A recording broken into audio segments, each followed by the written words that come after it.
Live from San Antonio, this is a Your Voice, Your Vote congressional debate between Chip Roy and Wendy Davis for U.S. District 21. And good evening and welcome to this Your Voice, Your Vote Congressional District 21 debate. I'm Randy Beamer with News 4 San Antonio. We're doing this in partnership with the San Antonio Chamber of Commerce, and Fox San Antonio's Ryan Wolf is also here with us. Yeah, we're here broadcasting live from San Antonio tonight and airing live on our sister station, CBS Austin. We're also live streaming this debate on our websites, news4sa.com, foxsanantonio.com, and cbsaustin.com. And we'll be broadcasting for a half hour on TV. We'll extend that on the web. I'd like you to stay tuned for that. Right now, we want to introduce you to the candidates.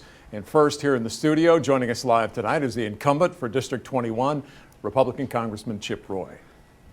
All right, and right now we want to introduce from Austin tonight, Democrat Wendy Davis. She's a former state senator who ran for governor. Both candidates were given the chance for an in-studio appearance. Senator Davis opted to do the debate remotely as a precaution during the pandemic. Let's take a look at the map. District 21, it includes much of the Hill Country, Blanco and Gillespie counties, and part of North San Antonio stretching just east of I-35 up to parts of Austin as well. And we are limiting interruptions tonight, so before we get to the questions, here is a quick word from our sponsors.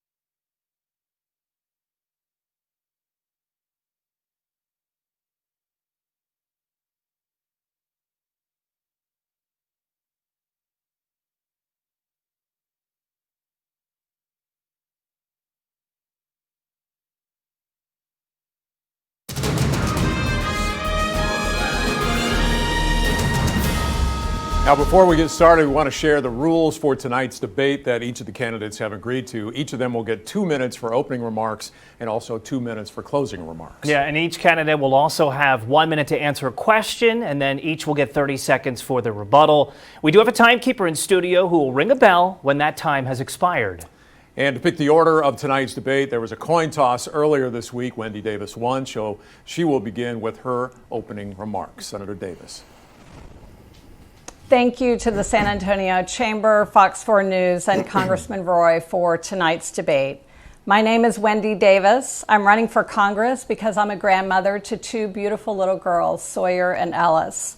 I believe they deserve to grow up in an America that has good quality, affordable health care, clean air and water, and schools that are safe from gun violence. During tonight's debate, I look forward to discussing how I will fight for this future as an independent voice in Congress who puts Texas over party. But before we get into that, I need to address something. You've probably noticed that Congressman Roy and I are not in the same location because Congressman Roy chose to appear at the debate site and I did not. Those choices exemplify the differences that we offer you in our ability to lead this community through the pandemic and beyond. As anyone can see from photos from Congressman Roy's own social media feeds as recently as yesterday, he refuses to take basic safety precautions to keep others safe, such as consistently wearing a mask and social distancing. This isn't just a failure to lead by example. It puts people in our community, in the halls of Congress, and yes, at the debate site, in risk. Unfortunately, this dangerous personal behavior matches his dangerous pandemic views, including contradicting experts on important issues like school reopenings. Congressman Roy has repeatedly shown that he's not looking out for Texas families, and he's too dangerous for us to trust him. I, on the other hand, have spent my public service career working across the aisle to deliver the promise of a brighter future to the people in this state. And I will do that in Congress. I will work to create access to affordable health care, support public education, and most importantly right now, to listen to public health experts so that our businesses and schools can safely and fully reopen. Thank you, Senator Davis, for that. Now we'll hear from Congressman Roy's opening remarks. Representative, you have 2 minutes. Thank you. Thanks for hosting this debate. Thanks for joining, Senator. 9 years ago this week, I walked out of MD Anderson, declared cancer-free after battling stage 3 Hodgkin's lymphoma. I walked out and hugged my 2-year-old son, Charlie, my 6-month-old daughter, Virginia, and my beautiful bride, Kara. And I looked at them and I promised them and I promised myself that I would do everything in my power to leave everything on the political field to defend this country and to pass it down to my kids, grandkids, and to all Americans. You might say that I was saying then that we should stand up for America. Unfortunately, House Democrats led by Nancy Pelosi don't want to do that. Nancy Pelosi's Democrats would rather stand with BLM and Antifa than back the blue. Let me be clear. I stand unequivocally with the law enforcement officers in our community, and I'm proud that they stand unequivocally behind me.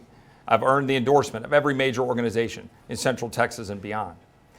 Nancy Pelosi's Democrats would rather play games with the PPP program and small businesses than do the hard work of getting something accomplished. I rejected that.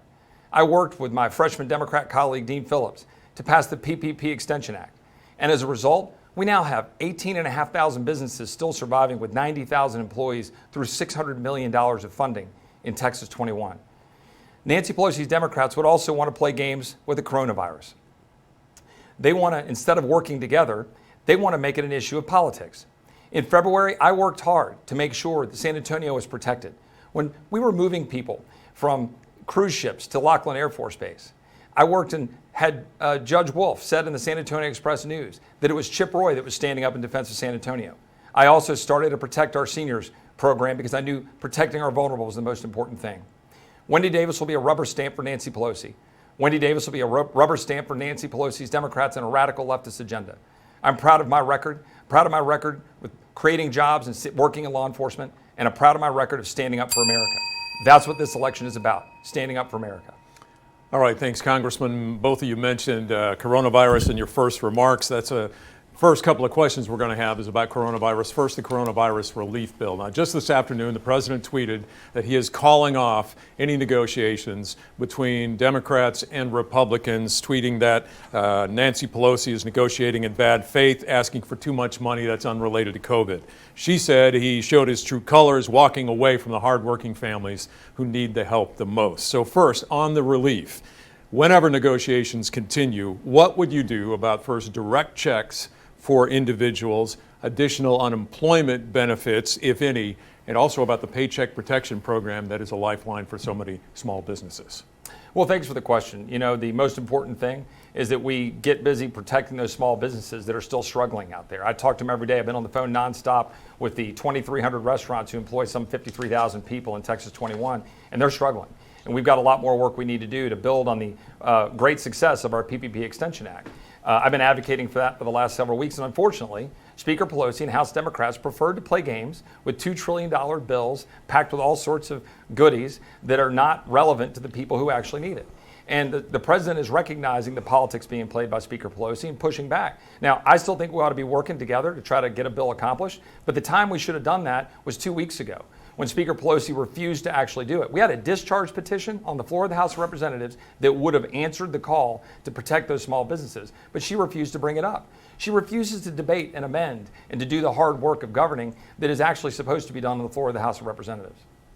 All right, thanks, Congressman. Senator Davis, what do you think should be done about direct checks for people, additional unemployment benefits, and that Paycheck Protection Program? Here in Texas, more than 16,000 people have lost their lives to coronavirus, and 3.4 million Texans filed for unemployment.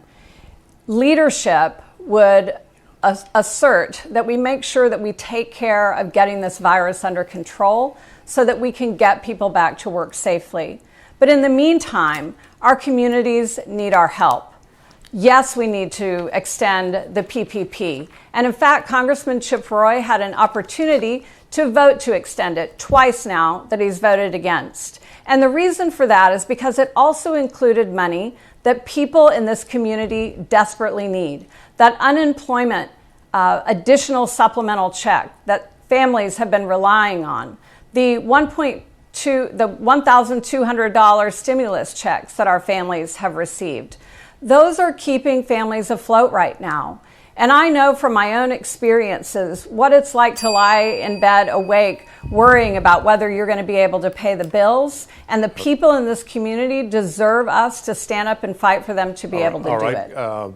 Ms. Davis, each of you will have 30 seconds after the initial 1 minute. So, Congressman, go ahead, 30 seconds. Well, there Senator Davis goes again. I didn't vote against extending the PPP. What I voted against was the massive bills that Speaker Pelosi was putting forward on the floor that had no chance of passage. And she knows that full well. She knows it's a political game. It included direct checks to folks who are here illegally. It included PPP funding for Planned Parenthood. It included all sorts of things that have nothing to do with helping the important small businesses in our community. We should have put a clean bill on the floor. 17 Democrats joined us in a discharge petition on a bill that Nancy Pelosi refused to bring to a vote. My opponent would side with Nancy Pelosi. Senator Davis, you have another 30 seconds. One of the reasons that we're in this bind right now is because of the dangerous behavior of people like Congressman Chip Roy.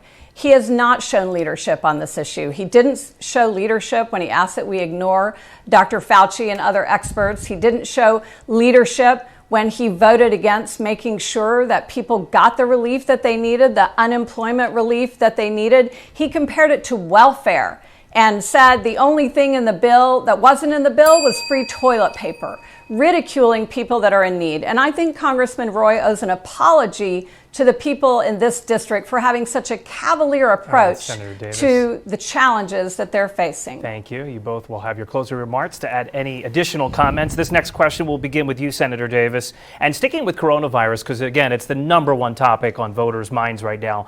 From the beginning of the pandemic, government leaders have had different stances when it comes to requiring masks. Would you support a federal measure that would require masks be worn in federal buildings, as Joe Biden, the Democratic presidential candidate, just did recently when he said he would require it through executive action? The question is, would you require masks? Why? And what else would you do on a federal level to curb the spread of the virus? Senator?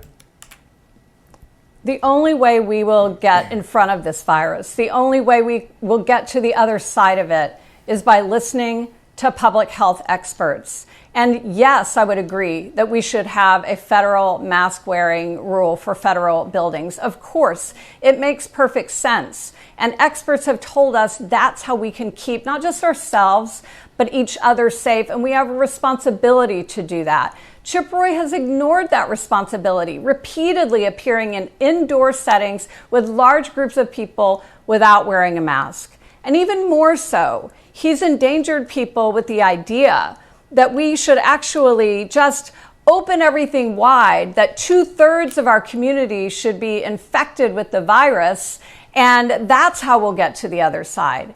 If that happened here, tens of thousands of people in this district alone would die, and millions more in this country. His failure to responsibly listen to public health experts on this issue has put our families at risk and shows that he's too dangerous to be trusted to look out for Texas families. Senator, thank you. Congressman Roy, 1 minute to you.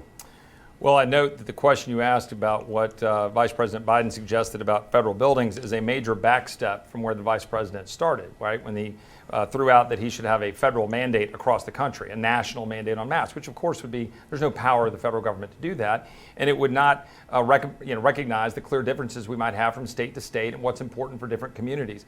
My opponent, Senator Davis, likes to make a big thing about what the deal is with respect to doctors you're listening to. Apparently, she would like to listen to Dr. Fauci tell us everything we need to know. I'm happy to listen to Dr. Fauci, but I also think we should listen to multiple experts across the board.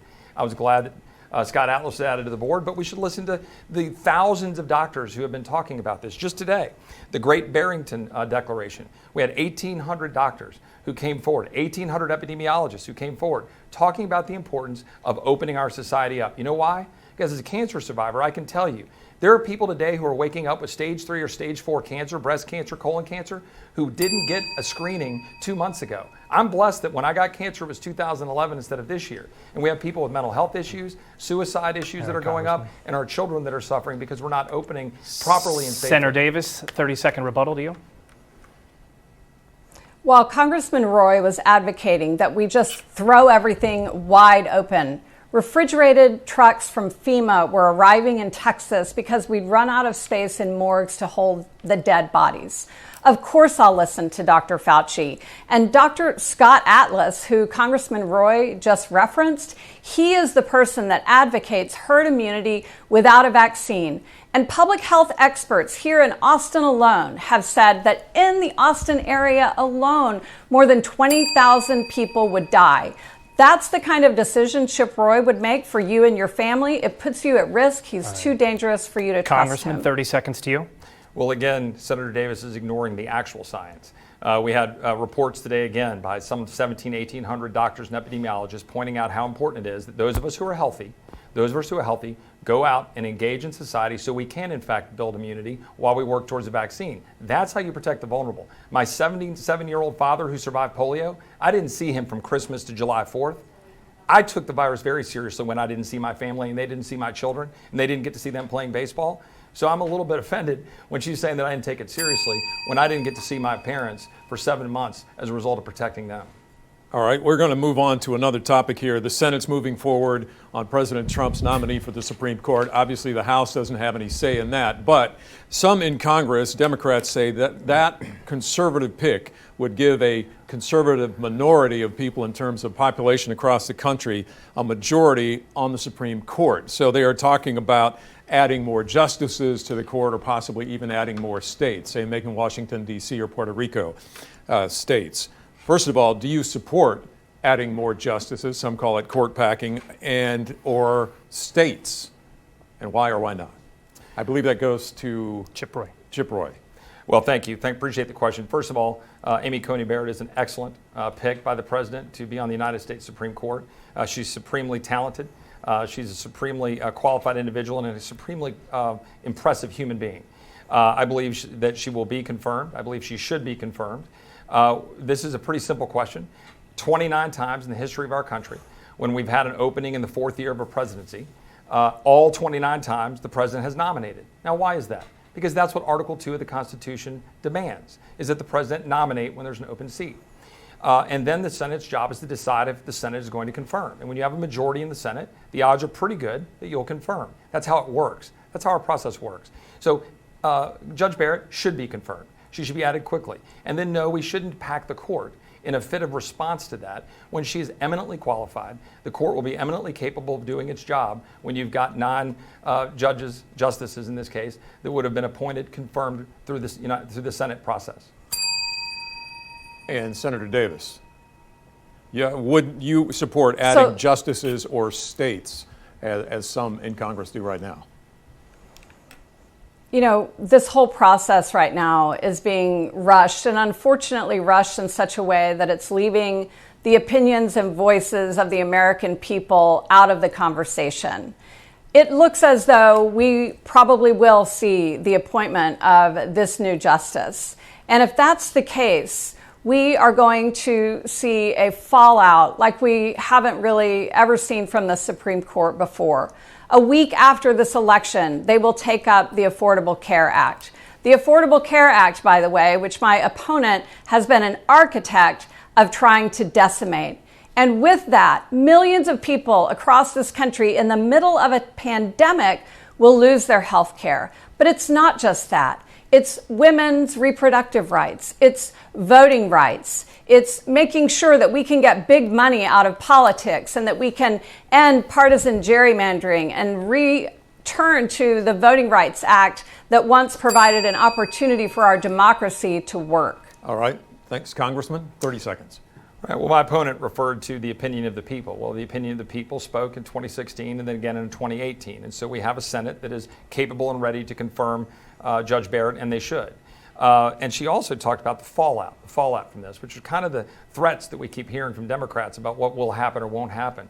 Judge Barrett's eminently qualified. We should move forward with that. She should then be, judged on her decisions, not on what her political opinions are, but what she does as a judge, and make a decision on the Affordable Care Act, on the constitutionality or legality of it. Then we'll have a debate about policy, and we've got strong policies to ensure personalized health care and make sure all with pre-existing conditions are in good shape and covered. Senator Davis, 30 seconds. Look, the facts are that Judge Barrett has already indicated her positions on issues like the Affordable Care Act and reproductive freedoms and other assured rights that we've enjoyed in this country for a long time. We cannot afford to re-elect a Senate majority that is not going to protect the American people in this moment. Let's remember that my opponent is a chief architect of trying to tear apart the Affordable Care Act. This is in the midst of a pandemic, and it's going to further put people at risk in a state where we already have the highest percentage of uninsured people in the entire country. Senator Davis, thank you for that. This next topic is a big one for this district. We're talking about transportation and infrastructure. Senator Davis, it'll begin with you first. Population is exploding in the district with San Antonio-Austin corridor in the Hill Country predicted to increase by as much as another 3 million in the next 20 to 25 years. There's long been talk about a high-speed train and more highway expansion projects to address growing gridlock.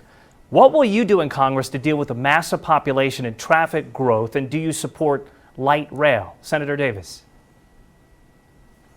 Yes, I support light rail. And in fact, I served on the Regional Transportation Council in my prior community for many years, fighting to make sure that at the state level, the federal level, and the local level, we were putting together the partnerships needed to make sure that we were handling the congestion in our communities. It's not just bad for air quality, it's bad for the economy. The driving times here in the Austin to San Antonio area, of course, we all know are terrifically bad. And right now, there's going to be a proposition in front of Austin voters on making a decision about funding to help put in place exactly what you're talking about. But we can't leave this to local communities alone. This has to be a partnership at the federal level. And this is something that we were promised in this administration. And with 2 years of Republican leadership, nothing happened. I can assure you, when I am in Congress, I'm going to fight to make sure that our communities have the resources needed to solve this very real and very important challenge. Senator, thank you for that. Congressman Roy, 1 minute. Well, on this, at least Senator Davis, I agree on the traffic and congestion issues in Austin and San Antonio. One of my favorite Twitter follows is Evil Mopac. It's a pretty good one. If you don't follow it, I recommend it. But, one of the key things we need to do is prevent Texas from continuing to be a donor state. And I've been working on that pretty hard, and I think we're making some progress in making people understand that we're putting out about $1 billion that we're not getting back into our transportation because Texas is putting more into the federal government than we're getting out. That needs to change. We need to get those dollars back here to Texas so we can make sure the infrastructure in Central Texas, that high growth and throughout the state, is what it needs to be. But you can't do that if your Democratic colleagues refuse to do their job. And we didn't pass a budget this year. We didn't go through any of the normal appropriations processes to get what we needed to get done, to get the budget and appropriations done. And if you don't sit down and roll your sleeves up and do the hard job of representation and sit down and make tough decisions, then you can't get a good transportation bill passed. So that's what we need to do. We need to restore regular order. Both sides of the aisle need to work together to debate, amend, and have a process where we can get bills like that passed. 30-second rebuttals. Senator Davis, you're up. Interestingly, Congressman Roy just voted against a continuing resolution that had wide bipartisan support to keep the government open right now. And it's also interesting that he talks about the fact that we're not bringing tax dollars back to Texas that belong here. I absolutely agree with him. And in fact, because we didn't expand Medicaid in this state, we gave up over $100 billion in the next 10 years by virtue of not bringing our own tax dollars back here to work for us. And of course, our federal dollars should come back. And one way that we can do that is by ending that $1.7 trillion tax giveaway that went to Wall Street and the wealthiest. Senator, thank you. Congressman Roy. Well, there Senator Davis goes again, conflating when you vote against a larger package and then picking out a piece of it to say that you oppose, as opposed to recognizing what she well knows as a former legislator, having herself voted against, for example, dollars that were going into the retirement funds of law enforcement officers, voting against dollars that would have gone to CHIP programs for kids. She's done that. She did it in the state legislature. I voted against a bill because it was filled with things that shouldn't be in there. It was a political process by Speaker Pelosi at the end and had measures in it that we shouldn't support. in order to protect the future of our children when we've got $27 trillion of debt. We need to do our job the right way. All right, we're going to be up against a break here shortly, so we're going to combine a couple of questions, and we also may have to limit the rebuttal times. But this is on immigration and what's going on at the border.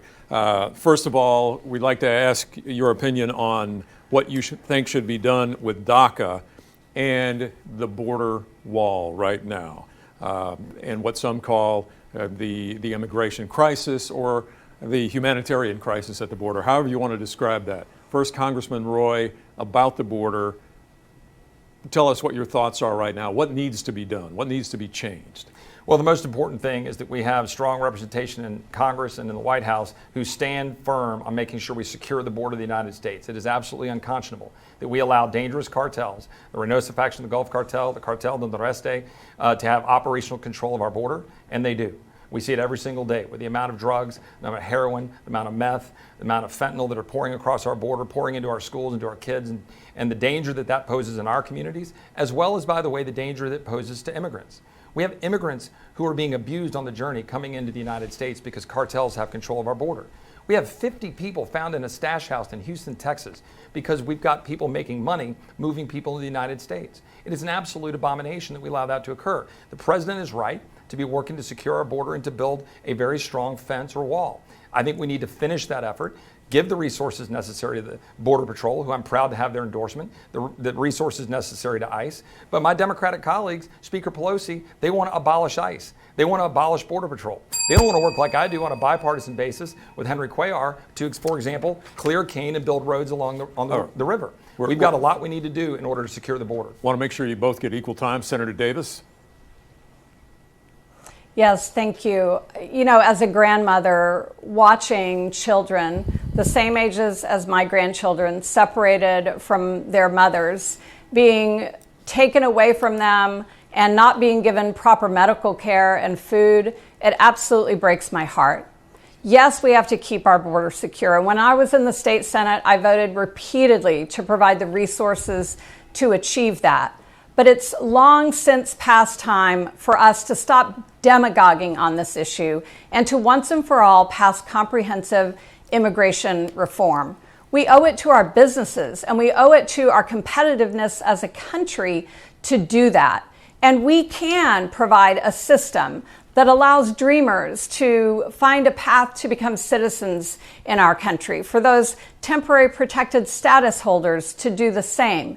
And we can do that simultaneously with providing amnesty, with providing the kind of support for people who are seeking refuge here, while at the same time keeping our borders secure. We are up against a hard commercial right now. We'll be able to continue this on the web at news4sa.com as well as on foxsanantonio.com.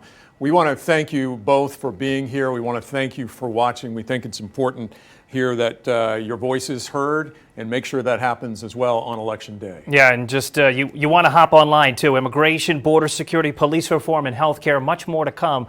We'll see you online. Thanks to our candidates and for you watching.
I want to welcome you back to our viewers here in San Antonio and those in Austin. Thank you for watching. We just finished up a half hour on TV. We're going to continue with Chip Roy and Wendy Davis in this District 21 congressional debate. Thank them both for being here. We were right in the middle of talking about border security, what to do about it. Wendy Davis, Chip Roy, you both had a minute. Chip, you have 30 seconds now. Well, thank you. I appreciate that. You know, my opponent mentioned her voting record when she was in the state Senate. She also voted against a measure to ban sanctuary cities and to allow police officers to do their work in stopping people who are here illegally. You know, I've got to know the Vargas family. Jared was unfortunately murdered by somebody here illegally right here in San Antonio. It was somebody who had been caught, released again. And we need to end this. It's unfortunate for the families here who are suffering as a result of our failure as a nation to secure our border. It's good for our country, it's good for immigrants, and it's good for the business community that we do our duty as a sovereign nation to secure our border. And Senator Davis, you have 30 seconds. We have to follow the advice of experts and making sure we're doing everything we can to secure our border from those who have criminal intent. But we also need to treat differently grandmothers and children who are escaping violence in their home countries. Law enforcement actually was against the bill that Chip Roy just mentioned to you, a bill that would have turned our police officers into ICE officers and taken them not only away from their other important law enforcement duties, but also would put people in our communities at risk for fear that they would not be able to report crimes if they were immigrants to law enforcement. Senator Davis, thank you for that. We're going to turn now to police reform. And Senator Davis, this question will begin with you. There's a lot of talk out there when it comes to calling for defunding police. Some cities have already made changes, shifting money to other programs like Austin just did. The government responded by threatening to cut off money to cities that do that. Where do you stand on this form of police reform? Senator Davis. So if we learned anything this summer, it's that we definitely and absolutely and desperately need criminal justice reform. I do not believe in defunding the police, but I do believe that we can have reform without doing that. We can make sure that we are giving our police the resources they need to keep our communities safe. We can also look at the way we categorize and decriminalize certain behaviors. We can provide resources to our communities so that they can deal with drug abuse and they can deal with mental health and they can deal with homelessness outside the criminal justice system. I have 2 granddaughters that live 10 minutes away from me here, and I would not do anything that I believed would put them at risk. But these 2 things are not mutually exclusive. To support our police, which I do, and we have excellent police officers, is not to say that we can't at the same time support reforms that are desperately needed. Senator, thank you. 1 minute to you, Congressman Roy. Well, again, my opponent says that she does not believe in defunding police, yet she's on the record as saying that she has no problem with what the city of Austin did, and the city of Austin just slashed the police department by 1/3. And when you talk, as I do, to the members of the law enforcement community and the members in Austin PD, they're horrified as to what that means for their ability to carry out their duty in order to defend the people in Austin. 43 law enforcement officers have been killed in the line of duty this year. I read each and every one of their names on the floor of the House of Representatives. It's imperative that we stand with our law enforcement community on the thin blue line to defend our communities and keep us safe.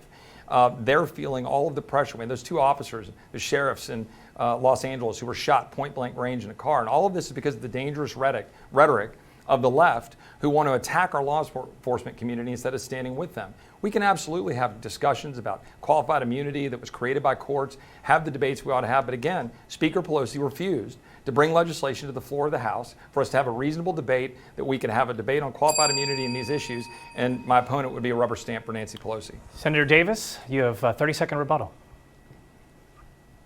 So, interestingly enough, Chip Roy actually has voted to defund the police on more than one occasion in his short time in Congress. And what's interesting about him arguing that he cares about the safety of the community is that he voted against the renewal of the Violence Against Women Act, which would have kept so many women safe from domestic violence in this community and across this district and across this state and country. He also has voted always with the NRA and against gun safety reforms, again, that would lead to tremendous safety in our communities. He can't have it both ways. Congressman Roy, 30 seconds.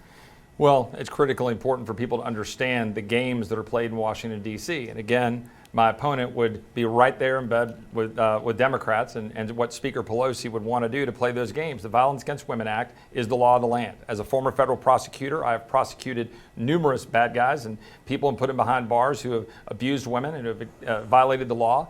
And in this case, this bill had a bunch of stuff added into it that would have politicized it, would have attacked our Second Amendment rights, which my opponent just said is unimportant to protect, and would have changed the definition of women and would have made it easy for boys to run against girls on track meets. These are all things that are critically important when you're talking about the games being played in Washington. And we're going to get into the Second Amendment coming up in just a bit. But Randall, your next question? Healthcare.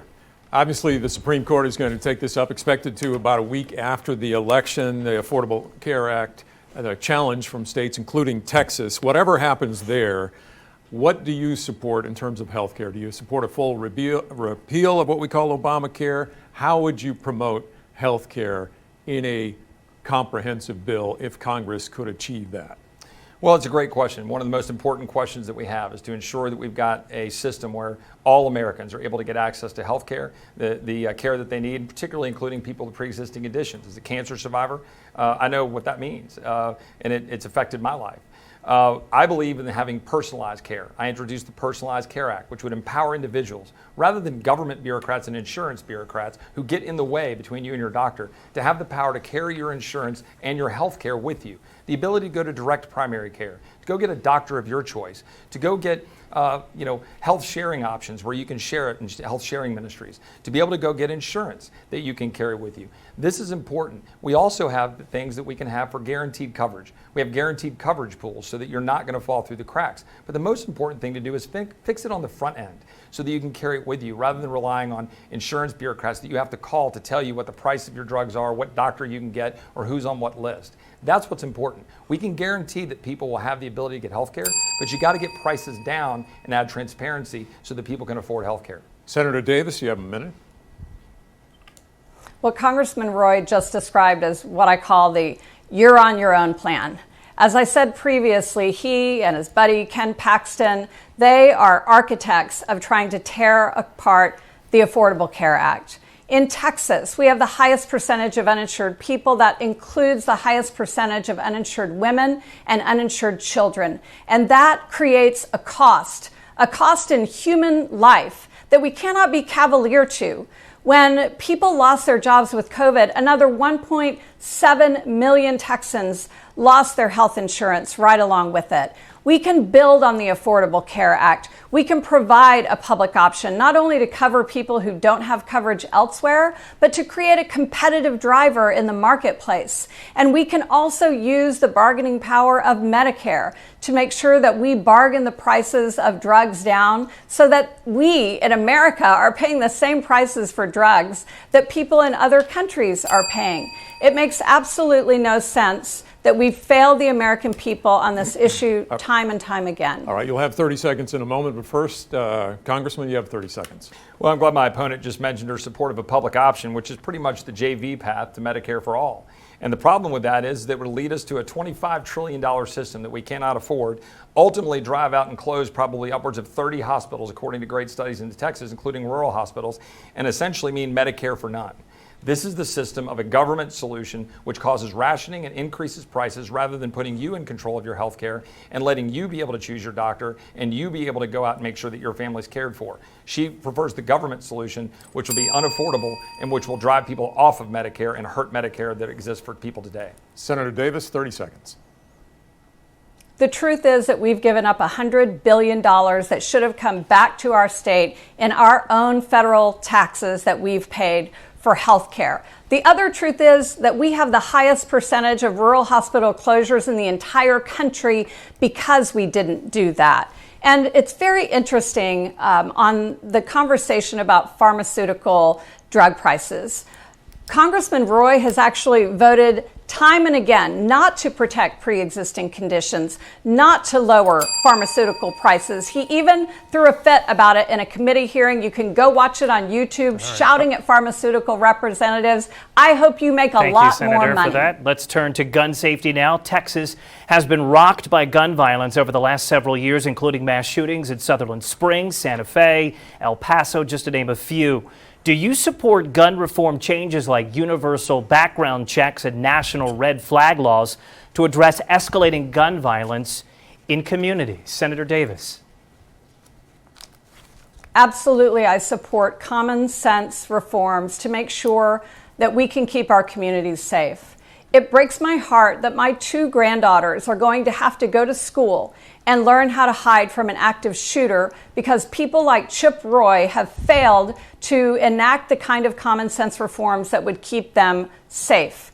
Yes, most Americans, but also most Texans, want us to have universal background checks. They also want us to have red flag laws, and they want us to end the sale of military assault style weapons and rapid fire magazines. And it's not just the mass shootings that threaten us, it's handgun violence that rips apart communities and that is unfortunately the leading way that someone takes their own life. This is an issue that we must get right.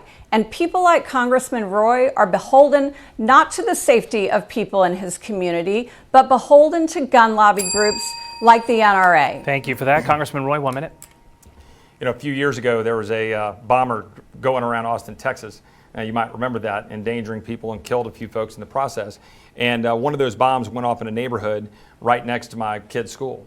And you can imagine, you know, how we felt about that, right? It wasn't a gun.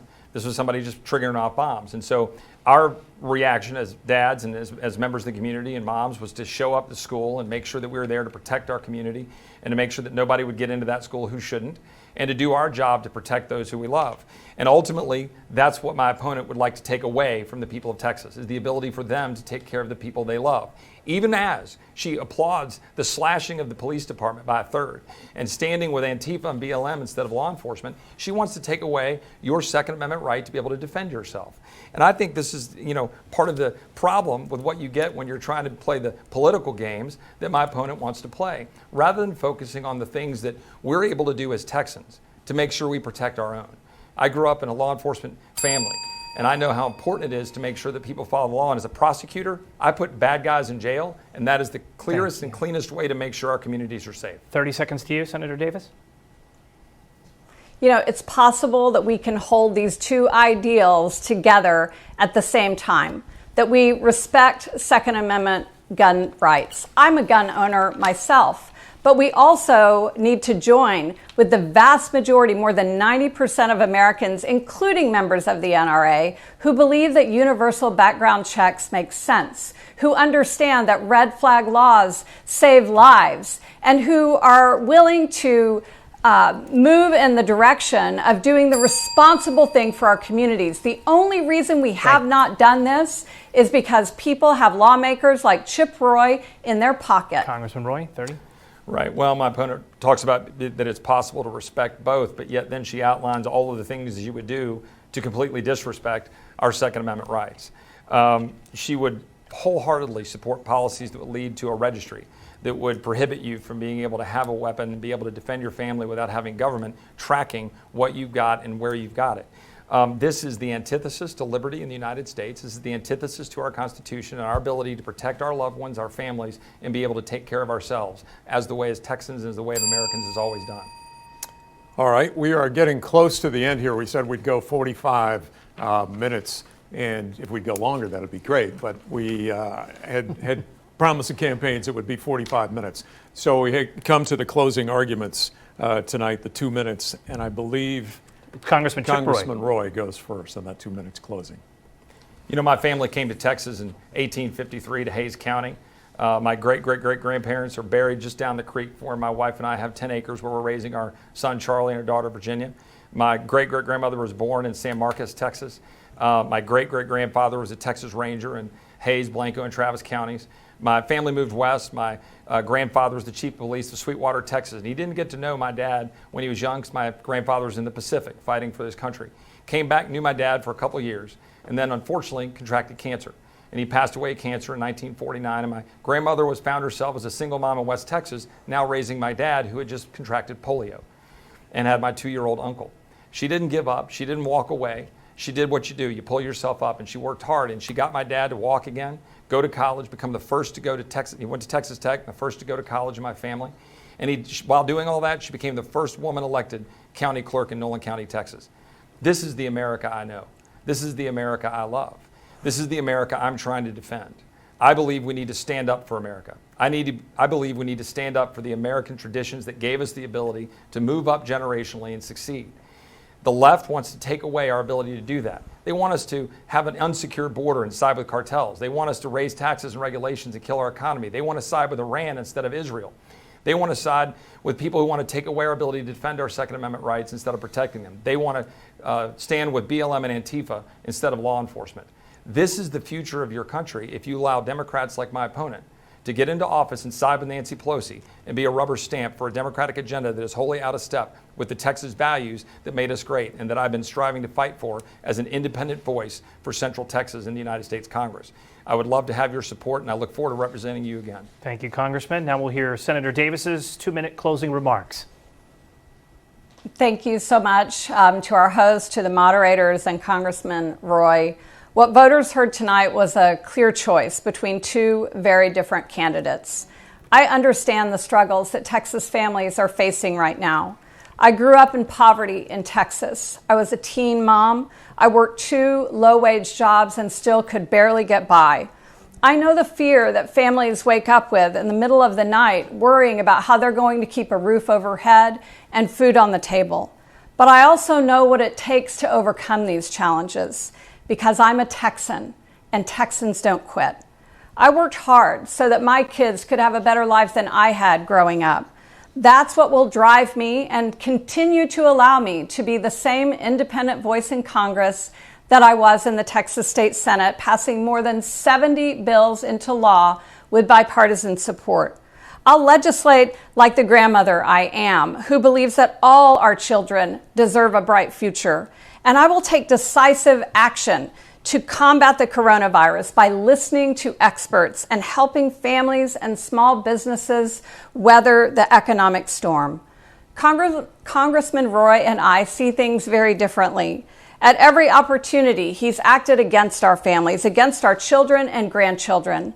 That's why he supported coronavirus conspiracy theories instead of unemployment insurance. That's why he was one of only 3 members in the U.S. House to vote against giving tax breaks to families who lost someone serving in uniform. And that's why he single-handedly held up disaster relief intended for families and businesses in the wake of Hurricane Harvey. Instead of supporting us, he supported huge tax breaks for Wall Street bankers and pharmaceutical companies. That's not looking out for us, and we can do better. I'm asking for your vote on behalf of all the grandmothers out there who want a brighter future for our grandkids, because this Texan doesn't know quit, and I will not quit on you. All right, Senator Davis, thank you for that. As we end this Your Voice, Your Vote Congressional District 21 debate, we want to thank both Senator Davis and, of course, Congressman Roy for their time, as well as the San Antonio Chamber of Commerce for sponsoring tonight's event. It certainly was spirited, right, Randy? Very interesting. I hope you got a lot out of it, and I hope you can share this, if you can, or the link with others in the district. Again, runs from part of San Antonio up to Austin, a good chunk of the Hill Country. We want to thank you at home for watching, both on air and online. From San Antonio, Austin, the Hill Country, and for Ryan Wolf, the rest of the crew from here up to Austin, I'm Randy Beamer. We want to thank you and good night.